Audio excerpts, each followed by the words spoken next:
Now that the construction is completed, I can move into the next phase of the project, which is prep work and finishing. Some people kind of get in a hurry at this stage and think, I'm almost finished with the project. I try not to think of it that way. I try to think of it just another phase in building the project. We spent a lot of time getting the pieces milled correctly, good joinery, and it pays to just continue to take your time and do a good job. Good prep work makes a world of difference in the end result, and not being in a hurry applying the finish also makes a big difference. So I'm going to start with the top because that's going to have the most layers of finish and take the longest. I've experimented with some stains and what finishing product I'm going to use. I've kind of come up with that now. So I'll begin by sanding the bottom here of the top, putting the round over on it, then flip it over and do the final sand and inspection on the top, and then can begin applying stain. Because the top is so visible, I'm going to put in a new bit, and I'm only going to take part of the cut, and then I'll adjust the router and do a second cut to try to really minimize any potential chip out.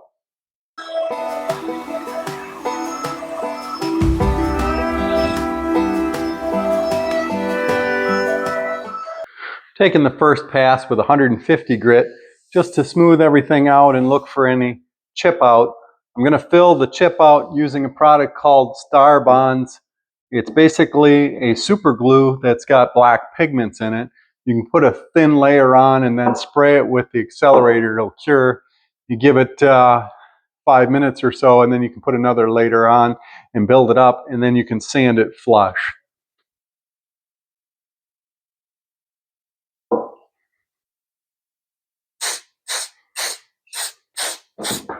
They supply fine tips for the real delicate work. Actually works pretty good to control the fluid.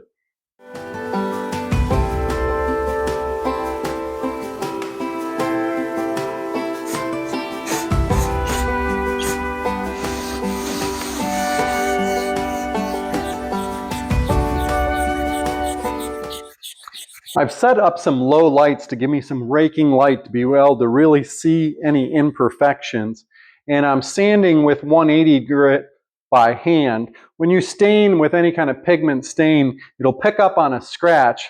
And if it's a circular pattern from a random orbit, your eye will be drawn right to it. If it's parallel with the grain, you're less apt to see it, and this gives me a finer scratch pattern. You don't want to get too fine because then the stain won't penetrate. So I'm going about to the limit of 180, and then that still should let good stain absorption.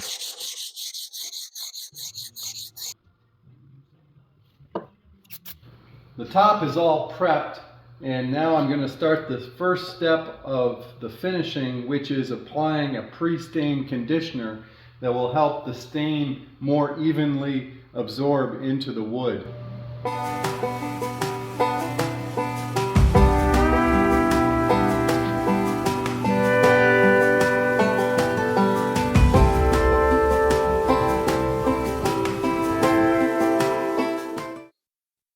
I've applied the pre-stain conditioner, and now I'm giving it almost an hour to cure.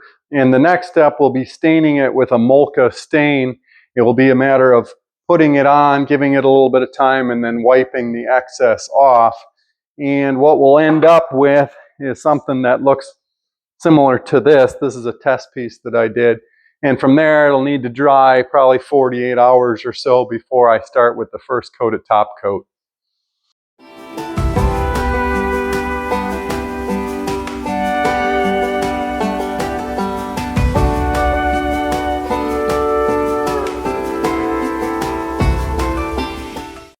The stain has been applied and I've buffed it off. Now it can dry for 48 hours or so before I put the first top coat on. All in all, it came out pretty good. I don't see any major problems. So wood is natural, you know, so it does absorb it slightly different, but that pre-conditioner really made a difference. So all in all, pretty happy. Well, 48 hours have elapsed now, and the stain has had plenty of time to cure and dry. So I'm going to start by putting the first top coat on it. I'm I'm going to use this wipe-on urethane product that's oil-based I've used before. It's really tough and durable, but it avoids the real plasticky look of heavy polyurethane. And it'll be at least 3 coats. I'm going to start out with semi-gloss for at least the first coat, maybe the first 2 coats, because there's less flattening agents in it, so it's less apt to streak. But the final coat will certainly be satin to achieve the desired sheen.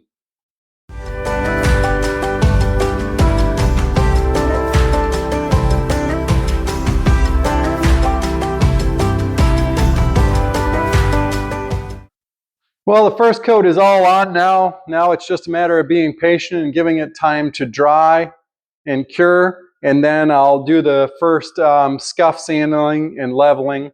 Always good not to get too excited about the first coat. They progressively get better each time you sand and level and put the next coat on. So should be good. The first coat of urethane now has had 24 hours to dry, so it's fully cured.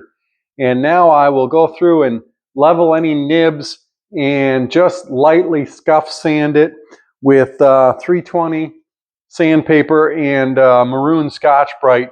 Just give it an even sheen. It's real critical that I don't go too far, because you can cut through that first coat of urethane really easy and get down into the stain, and definitely don't want to do that. So I'll try to get it the best I can, but not get too zealous, and then I'll put the second coat of urethane on and let it cure for another 24 hours.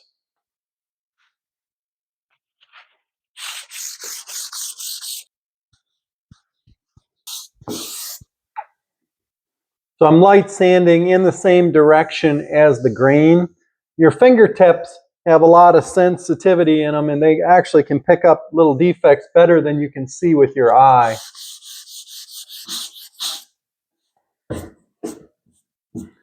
Edges are really quite critical not to sand too far. Pretty easy to go through the finish on edges and corners.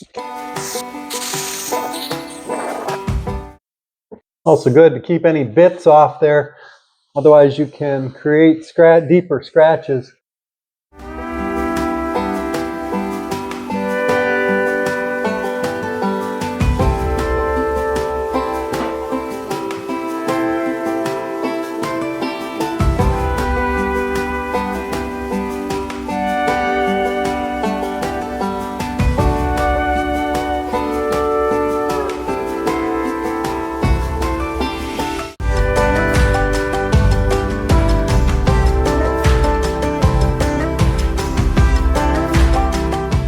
Now that the top is flipped over, I'll begin working on the process of finishing the bottom with all the same steps that I did the top.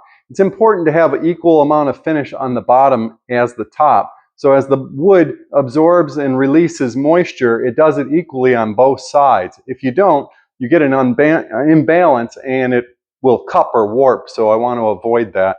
I put the tape around this line so that I wouldn't have any lap lines in the stain on anything that was visible outside the base. And this line will end up right on the center of the rails on the base, so you won't see it. So I'll repeat all the same steps and actually put the third coat of finish on the bottom, top coat, and then I'll flip it over and do the final coat on the top.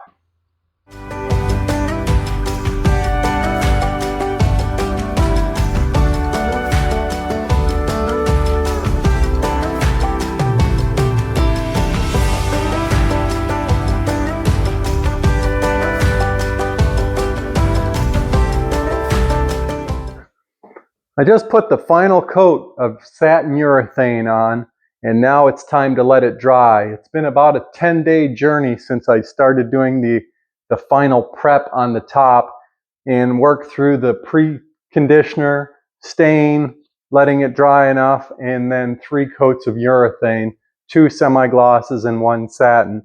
So now I'll just leave it dry and cure, try to avoid stirring up any dust at this point, and just give it some time to cure. So it's been quite an adventure. It's a good feeling to get to this point.